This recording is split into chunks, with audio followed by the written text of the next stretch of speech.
皆さん、こんにちは。今回の動画は兵団調整が入った新作元王軍について作成しました。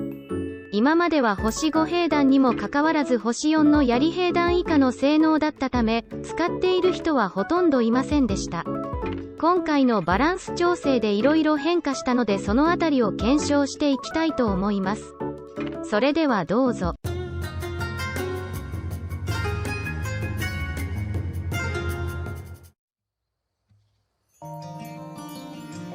まずは新作元王軍の馬止め範囲比較。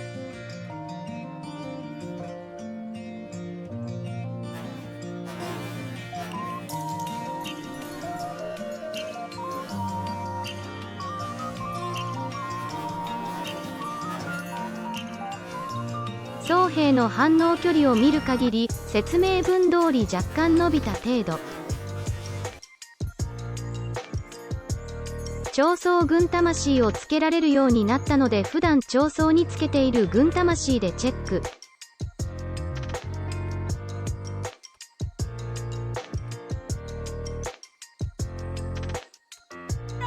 騎兵には軍魂なし。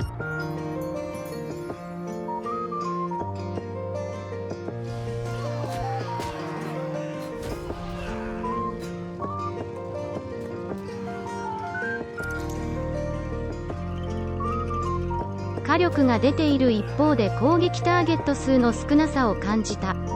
ダメージ比較がこちら。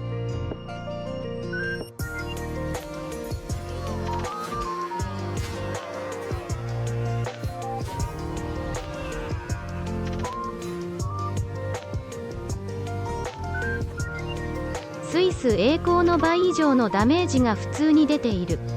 おそらく種類が多すぎてどの軍魂をつけたらいいのか悩んでいる人が多いと思うので、そのヒントになるであろう騎兵ごとに馬止めがどのように機能しているかを解説してみる。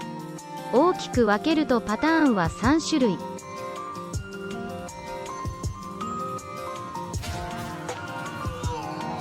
馬止め攻撃でノックダウン効果を発生させて騎兵をのけぞらせます。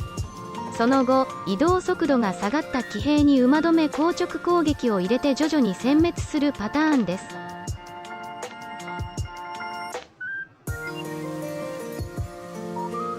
馬止め攻撃でノックダウン効果を発生させて騎兵をのけぞらせます。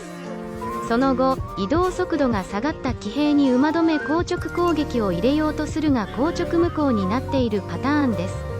寒冷鉄騎兵やマルタ騎兵もこのパターンです。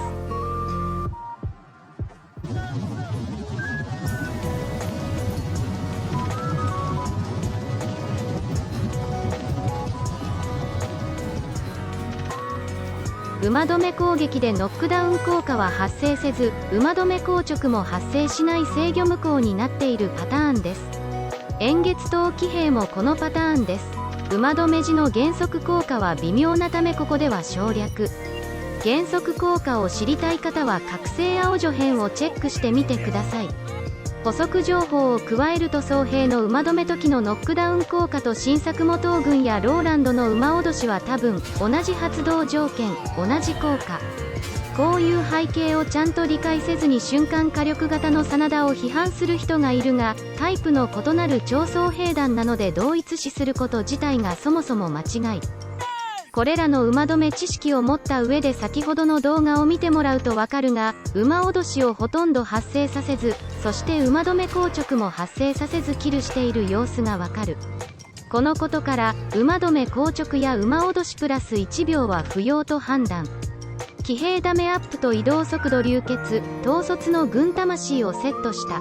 特にセットした軍魂の中でも騎兵からのダメカット軍魂は必須。被弾しないと硬くならないので火ダメが大きいとバフ発動前にキルされてしまう。この状況を避けるために絶対にセットすべき軍玉。最後に入れた騎兵ダメアップの根拠はこちらの覚醒スイス栄光動画。騎兵へのダメ増加もあるので取得前後のダメージを比較してみる。ただし両兵団ともに軍魂はなし。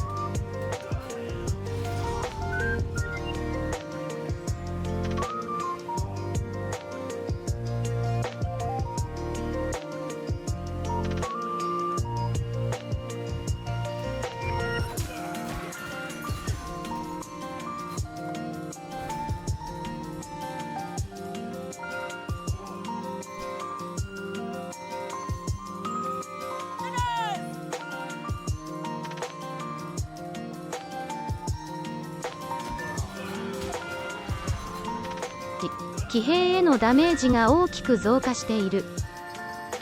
ここからは予想ですが、騎兵ダメアップは馬止めカウンター時のダメ倍率の恩恵をもろに受けてそうなので、太平弾ダメアップ等とは違いダメージが跳ね上がると予想。ただ2つつけるとオーバーキルなので移動速度をセット。